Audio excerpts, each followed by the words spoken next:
Your most accurate forecast from the First Coast News Weather Team, sponsored by AC Designs.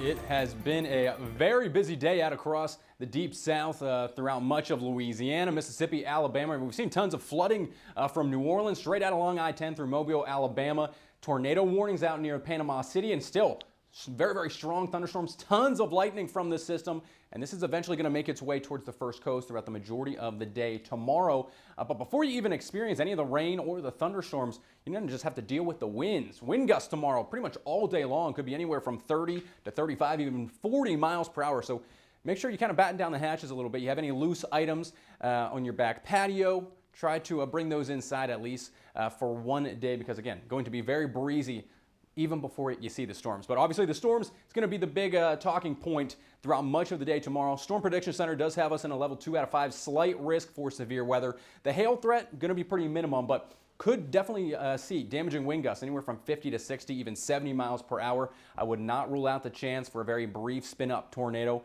And then obviously localized flooding going to be a concern as well. This, if you can remember, just a week ago, last Wednesday, we had a system very, very similar to this blow on through the First Coast. So if you can remember that, this is going to kind of be a rinse and repeat forecast of what we saw last week. So 6, 7 a.m. up near Ware, Pierce, Brantley counties, many of our western areas, they're going to start to see some of those storms slide on in. Again, very, very heavy rainfall and frequent lightning expected with a lot of these storms, or this squall line as it slowly drifts further to the south and southeast. By mid-morning or so 9 to 10, even 11 a.m. at the latest, some of those storms are going to start to move into Nassau, Duval County, Clay County, northern St. Johns. The big question here is going to be as you kind of get into the afternoon, these storms start to slide a little bit further south.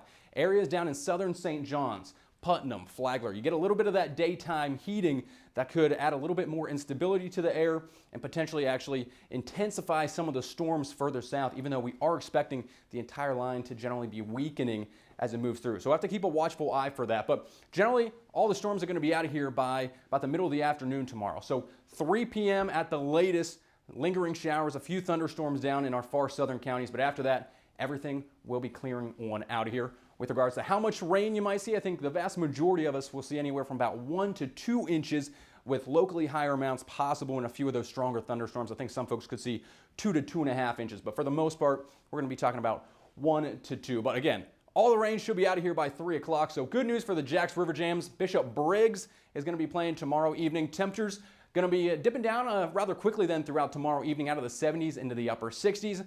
Remember though, we're going to keep those winds all day long, so it will be relatively gusty through tomorrow night and even into the first half of your Friday. Good news though, sunshine returns for the end of the week. Slight dip in temperatures down into the upper 70s for Friday. Similar story for Saturday as well. So we're going to have a beautiful beach weekend here across the First Coast as our temperatures, they skyrocket as we head into next week. Mid 80s by Monday, and Tuesday, 87s on the board by next Wednesday.